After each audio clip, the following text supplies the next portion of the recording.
Bem-vindos ao episódio 7 da série Quem é Deus? Os atributos de Deus. Hoje vamos descobrir que não há lugar onde ele não esteja. Deus é onipresente. Sabe, essa pergunta parece simples, mas ela toca em duas experiências humanas que são muito reais e, de certa forma, opostas. Por um lado, a gente tem aquela dor da solidão, sabe? Aquela sensação de vazio, de se sentir invisível. E, por outro, tem aquela falsa segurança do segredo. A ideia de que a gente pode esconder partes da nossa vida, longe de qualquer olhar. Então é isso. De um lado, a dor da solidão, do outro, a ilusão do segredo. Mas a verdade de que Deus está em todo lugar, ela entra nessas duas realidades não como uma ideia abstrata, mas como uma presença que muda tudo. É um consolo profundo para quem se sente só e um chamado sério à integridade para quem se esconde. Então, tá. Como é que essa presença funciona? Para a gente entender de verdade o poder disso, a gente precisa ir um pouco além dos nossos sentimentos e mergulhar no que a Bíblia realmente quer dizer com a palavra onipresença. O que significa, na prática, Deus está em todos os lugares? A palavra-chave aqui é plenamente. Isso não significa que um pedacinho de Deus está aqui e outro pedaço está lá. Não. Deus não se divide. Todo o ser de Deus está presente por inteiro em cada ponto do espaço ao mesmo tempo. É uma presença completa, indivisível em todo lugar, o tempo todo. E aqui tem um ponto fundamental, uma distinção que a gente precisa deixar bem clara. Muita gente confunde onipresença com panteísmo. Panteísmo é aquela ideia de que Deus é o universo, que Deus é a árvore. Mas a Bíblia ensina algo bem diferente. Pensa assim, um pintor está presente na sua pintura, em cada pincelada, mas ele não é a tela. Da mesma forma, Deus está presente na criação, sustentando tudo, mas ele é distinto dela. Ele não é a criação. Mas como isso é possível? Como um ser pode estar em todos os lugares ao mesmo tempo, sem ficar limitado pelo espaço?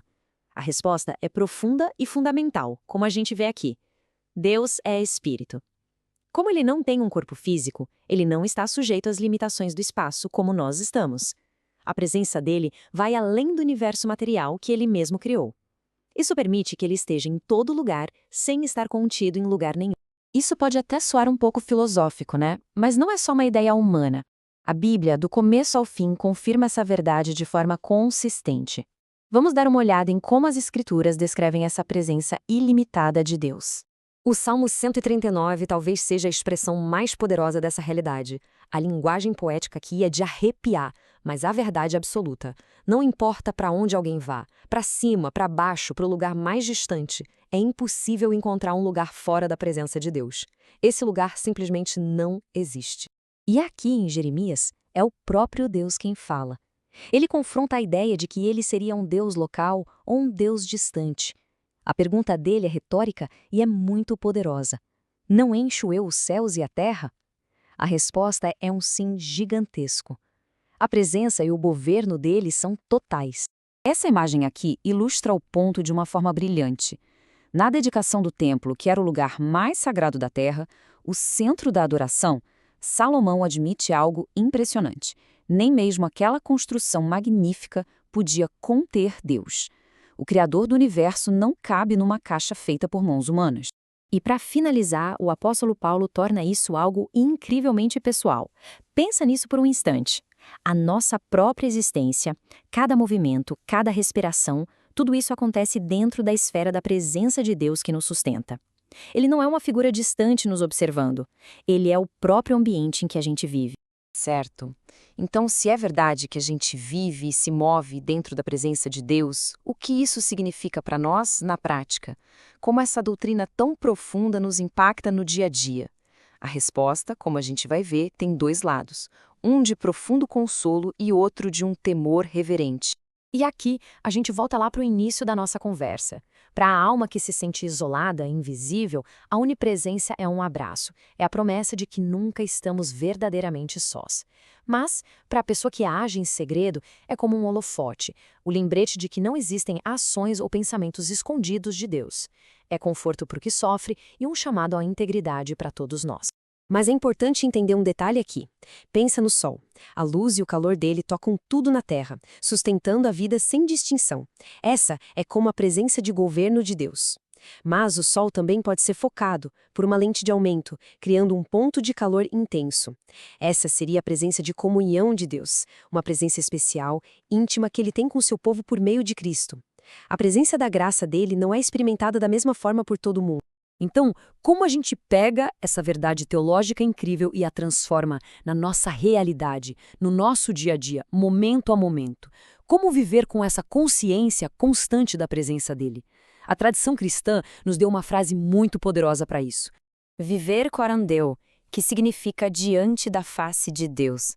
E isso não tem a ver com viver com medo, como se estivéssemos sendo vigiados.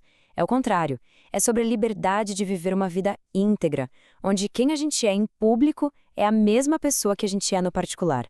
É se libertar daquela tarefa exaustiva de manter as aparências, porque a gente sabe que vivemos para uma audiência de... Então, vamos lá, de forma bem prática. Quando a solidão bater, é possível encontrar conforto na verdade de que Ele está perto. Quando a tentação do segredo aparecer, a escolha é pela integridade, sabendo o que Ele vê.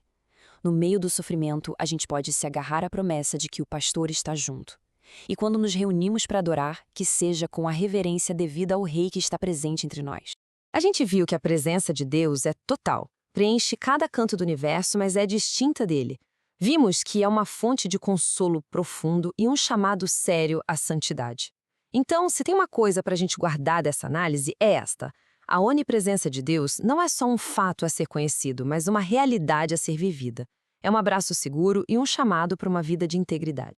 E essa verdade, a realidade de que Deus está em todos os lugares, nos leva inevitavelmente a uma pergunta ainda mais profunda.